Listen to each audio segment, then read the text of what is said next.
Kikiluhin nila. And then, dadali na doon, isi-sealed after nilang i-vacuum. And then, ready na siya. 150 lang daw yung mga t-shirts. Ayan. Katulad nito. Magkano dyan, te?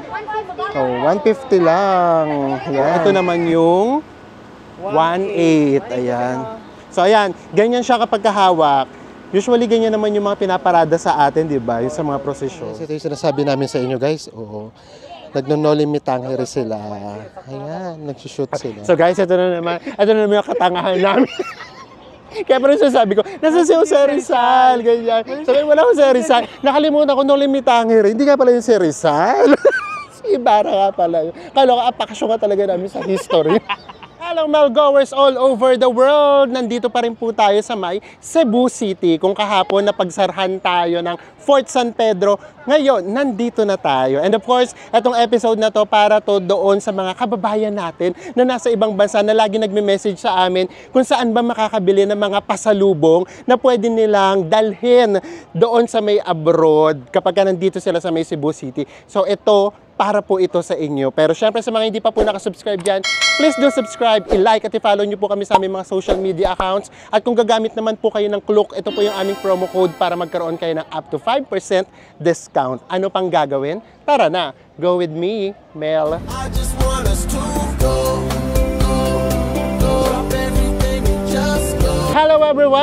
Hi guys! So nandito na nga tayo sa may Tabuan Public Market dito sa may Cebu City. Yes! So doon sa mga balikbayan na nag-request, eto na yun. Di ba sinabi naman namin sa inyo, basta nag-request kayo at kaya namin, kaya ng budget namin, at kaya ng physical na katawan namin, syempre gagawin natin yan. So kasi nagtatanong sila kung saan daw ba makakabili nung mga, ano tawag dyan sa mga tuyo?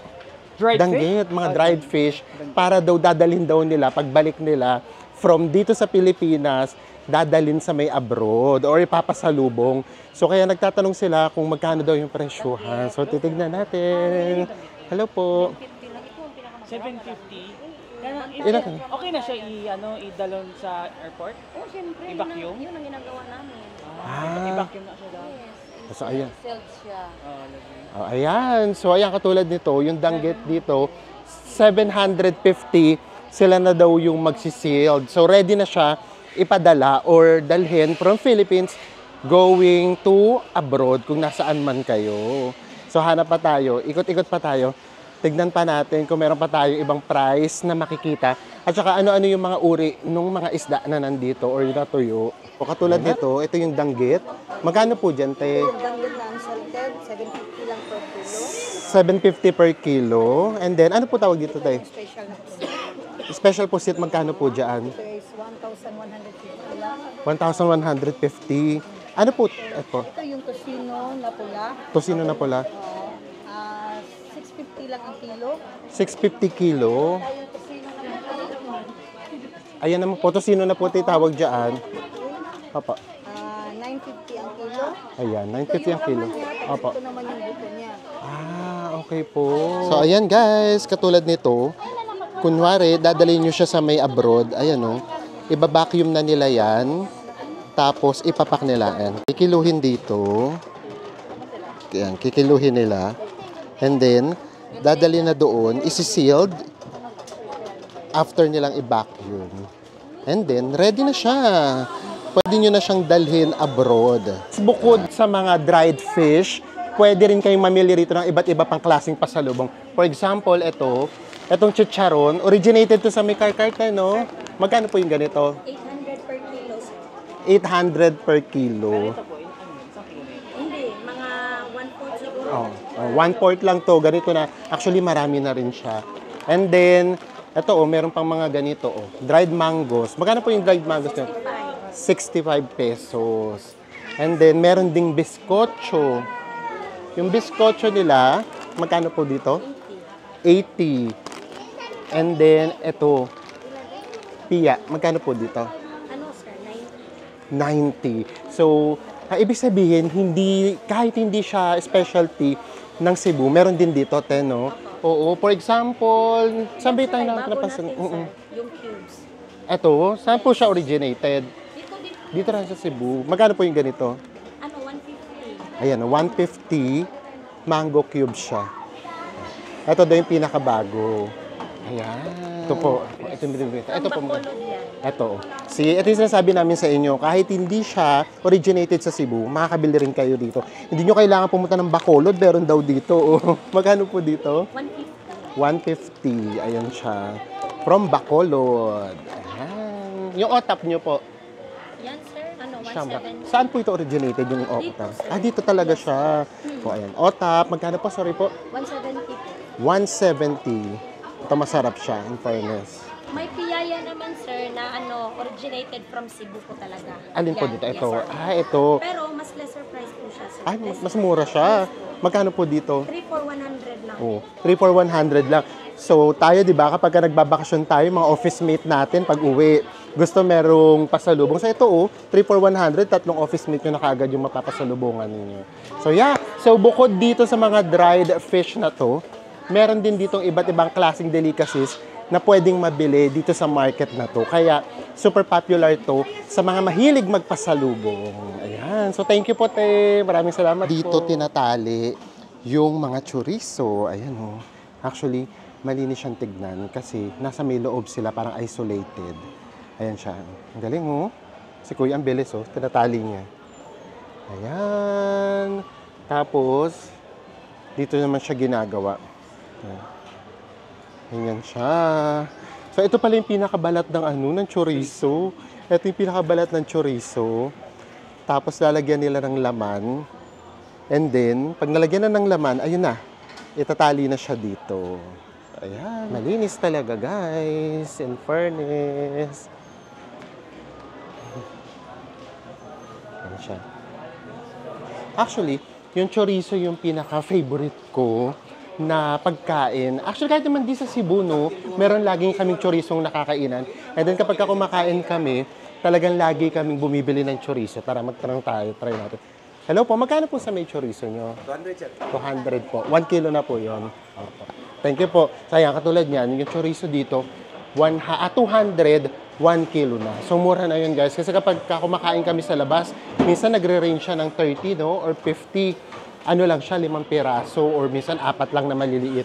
So ito, mura na din. So kung gusto nyo talagang makatipid, especially kung nasa abroad kayo, and then gusto nyo iuwi from the Philippines, dadalhin nyo dyan sa abroad, or kunyari naman, meron naman kayong mga kamag-anak na gusto ninyong pakisuyuan para bumili ng mga dried fish at saka mga pasalubong from Cebu, punta kayo rito sa may Tabuan Market kasi talagang mas mura siya. And of course guys, hindi pa kami niyang tumatawad. For sure, may tawad pa yan, lalo na kung maramihan. And then, yun nga, wala na kayong gagawin. Kasi ang mangyayari, pagka binili nyo siya, pwede nyo daw siyang gawing tigwa 100 grams. Tama, bes? 100 grams, tapos sila na yung magpapak. Ang gagawin nila, ipaplastic nila, isisealed nga, tapos iba-vacuum para ready na siya. Pwede nyo na siyang dalhin saan man kayo gustong pumunta. Ayan, sa mga nakakamiss ng mga ganitong klaseng pagkain, punta lang kayo dito. Guys, nakalabas na tayo. It's 2:51 pa lang, so mag-alas 3 pa lang. Actually, naninibago kami, sa totoo lang. Kasi nung una kami rito nakapunta, nung namili kami, ano siya, parang buhay na buhay, maraming tao. Pero hindi ko na kasi maalala kung anong oras kami pumunta. Ngayon, ganitong oras, wala masyadong tao. Tapos parang ang konti nung paninda ngayon, ha. So, ang marami lang talaga rito yung mga dried fish. Pero yung mga delicacies, for example, yung mga biskotso, piyaya, ganyan, konti, parang 2 stores lang yung meron. So, isa na dun yung store na napuntahan natin kanina. So, ganun siya kakunti. So, tingin pa tayo kung saan pa tayo pwedeng makabili pa ng mga pasalubong para may pakita namin sa inyo. For example, pati na rin yung mga souvenirs, and then mga shirt. So, ayan, puro pasalubong tayo for today's video. Yes, we're back here at Basilica de Santo Niño. Kasi dito naman, ipapakita naman namin sa inyo kung gusto nyo magpasalubong or bumili ng mga religious items. So, for example, yung mga Santo Niño, yung mga rosaries, yung mga cross, na ni-research ni Enzo kung anong tawag. Anong tawag? Religious artifact. Religious artifact. Ready kami ngayon. So, ayan o, katulad dito, makikita nyo, meron na ditong mga Santo Niño. Ayan, tignan natin ha. Ay, naku, ang dami na. Ayan, may mga Santo Niño, and then meron din, hello po, meron din mga damit ng Santo Niño. So, dito tayo muna. Kasi ang dami pa doon. hanap tayo dito. Nakaka-istorbo tayo. So, dito tayo sa may kabila. Hatingin tayo. Nakikichi Oo, sa nakikichi. presyo doon. 350 yung maliit na Santo 350. Niño. So, ayan, katulad dito, meron din dito mga Santo Niño. Hello po. Magkano po dito? Sa maliit? 250. Pwede ko po bang hawakan? Ako. Ano siya, Ten? Na-bless na niya siya sa sulod. Hindi pa. Guys, ano pala? Dalawa pala yung dito sa may simbahan, dito sa may katedral. Yes. Pagkabili mo, pwede mo na siyang ipa-bless. Bawal pala yung mga nagtitinda, sila mismo yung magpa-bless. So, dapat ikaw Yes. mismo magpapa-bless. Kumbaga, bawal pa silang magtinda na na-blessed na. Ayan siya, oh. Ito, 250 lang siya. So, para siyang kasing laki ng, eto, ng kamao ko. Palad pala. 250. Yung medyo mas malaki po ng kaunti, magkano po? Itong ganito. Ayan. Pakita lang namin. Kini siya 350, Te. Okay. Ito naman, 350. Mas malaki na siya ng binigyan tayo kaunti. discount ni ate kasi nakalagay dito 480. 480. So, ayan. And then last na, Te, yung pinakamas malaki, yung mga ganito po, yung mga pinaparada-parada halimbawa. Yun po, 2.8. Ito 2.8. naman kasunod, 1.8. Ito po yung 1.8. Ayan, ito yung 1.8. Ayan. So, ito yung 1.8. Mabigat na rin siya, guys, Oo. Guys, ito daw mga malalaki. Ayan yung 2.8. Ito po yung 2.8, yung mas malalaki. And then, itong hawak ni Enzo, ito naman yung 1.8. Ayan. So, ayan. Ganyan siya kapag kahawak. Usually, ganyan naman yung mga pinaparada sa atin, di ba? Yung sa mga prosesyon. So, hindi pa sila lahat blessed. Sasayaw ka, no? Yes, so ganyan yun. Yung mga ginagamit sa sinulog, gano'n pong kalalaki? Usually. Ganyan. Ganito.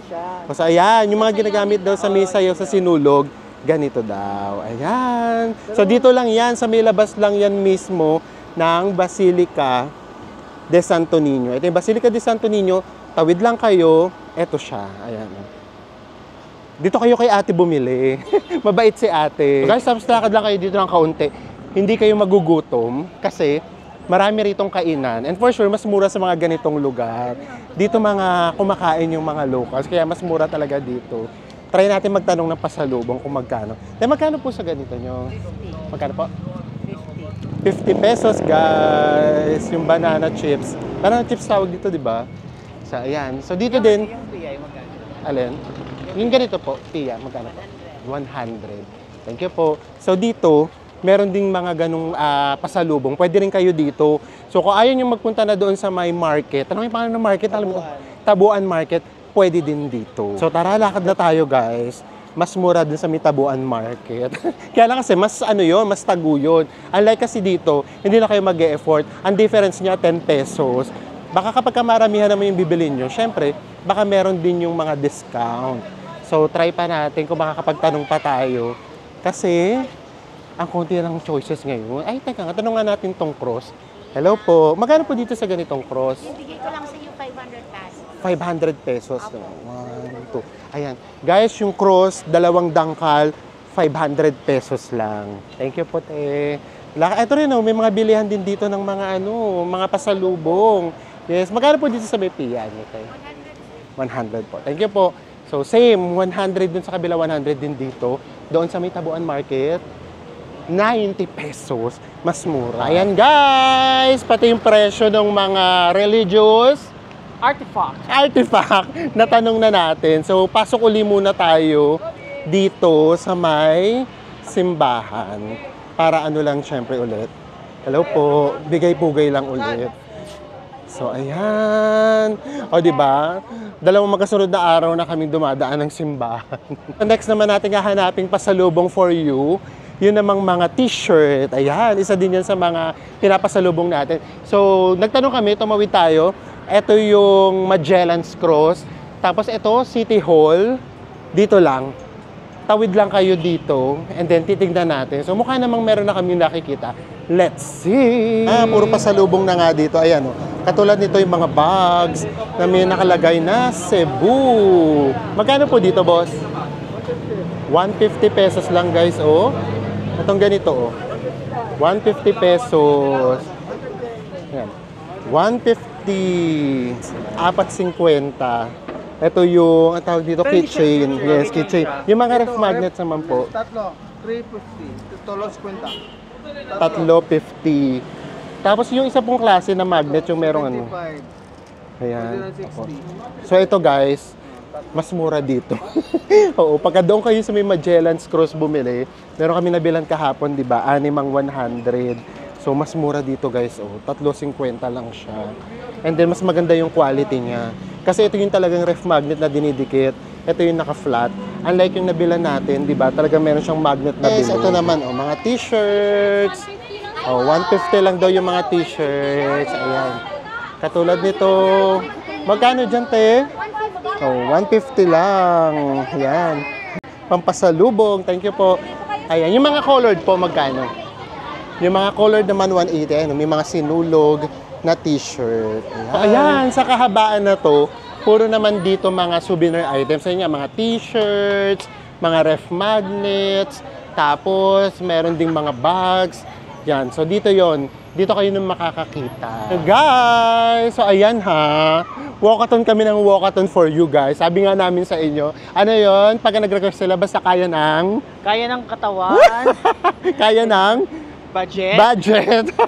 Ibibigay namin sa inyo yung request ninyo. So, ito sa mga request nyo. Actually, guys, hindi namin masyadong na-feature kung nakikita ninyo or napapansin nyo yung mga pasalubong. Kasi totoo, hindi naman kami nagpapasalubong. Kaya hindi namin siya nagagawa. Tapos, Ang nangyayari pa kanina, te, pwede bang i-video lang namin? di mo bibili. Di ba nakakahiya kasi magtanong na hindi ka naman bibili. So kaya hindi kami makagawa ng mga ganong vlogs na pasalubong-pasalubong. Kasi hindi naman kami nagpapasalubong sa totoong buhay. Kaya kayo na talaga, Diyos ko, syempre yung mga behind the scenes, hindi na namin siya pinapakita. Halos mag-ano kami, makaawa.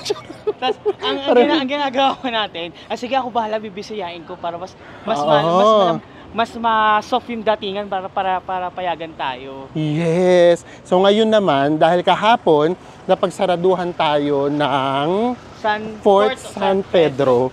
So ngayon naman tayo dun pupunta. Nandito na ulit tayo sa may pinaka-Bayside. Bayside!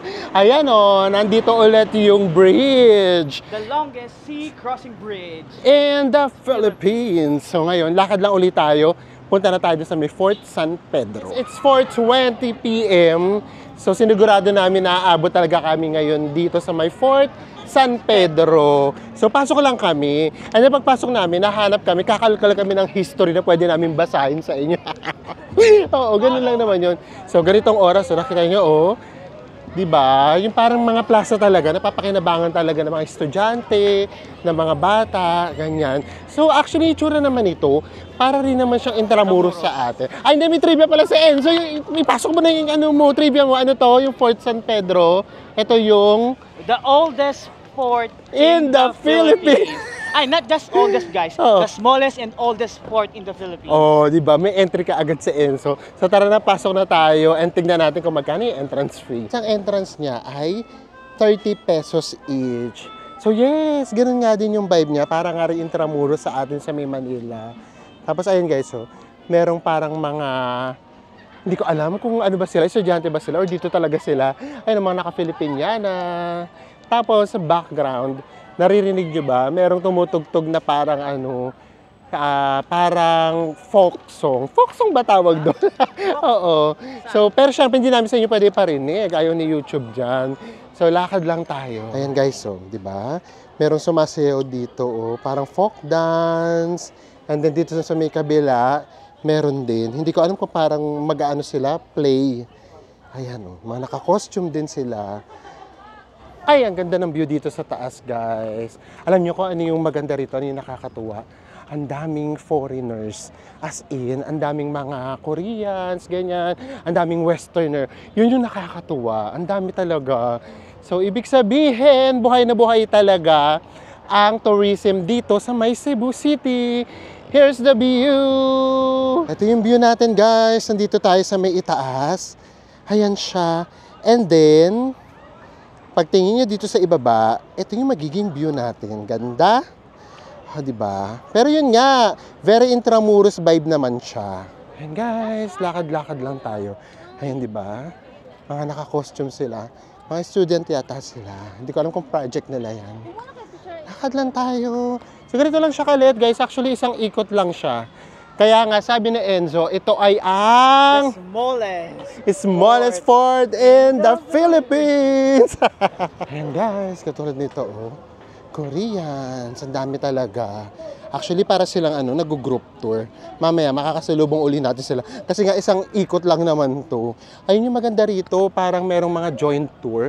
Tapos, puro mga foreigners. Tapos, meron silang, meron silang tour guide na Filipino. Nasa likuran na natin sila.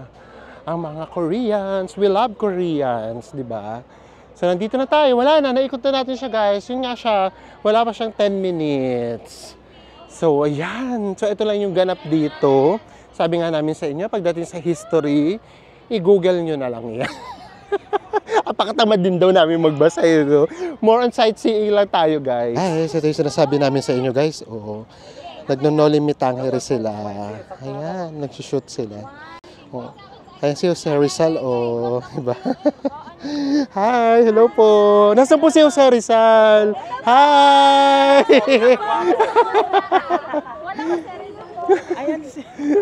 Ayan, diba? Cute. Lalo naka-add ng vibe, diba? Dito sa lugar. Thank you po! So guys, ito na naman yung katangahan namin. Kaya parang sasabi ko, nasa si Jose Rizal, ganyan. Sabi, wala Jose Rizal. Nakalimutan ko nung limitangere. Hindi nga pala yung si Rizal. Si Ibarra nga pala yun. Kala ko, apakasyon ka talaga namin sa history. Kasi hindi kami pwedeng magpanggap Kasi mga estudyante. Nag-usap. Sasabi ito. Oo nga pala. So, ayan. So, ano masasabi mo? Actually, parang mas gusto ko dito kasi di ba yung may mga estudyante na nag-role playing. Parang mas nabubuhay yung history ng lugar. Saka yung diwa, doon mo mararamdaman. Ayan! Ayan ha, dumadami na exposure na Enzo ha.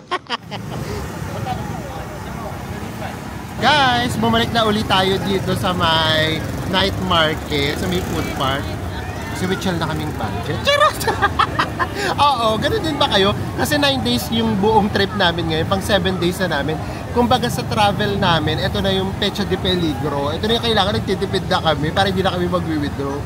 So dito, yung chicken, 35 pesos lang to. Ang laki guys, oh. Grabe, Thai part yan. 35 pesos.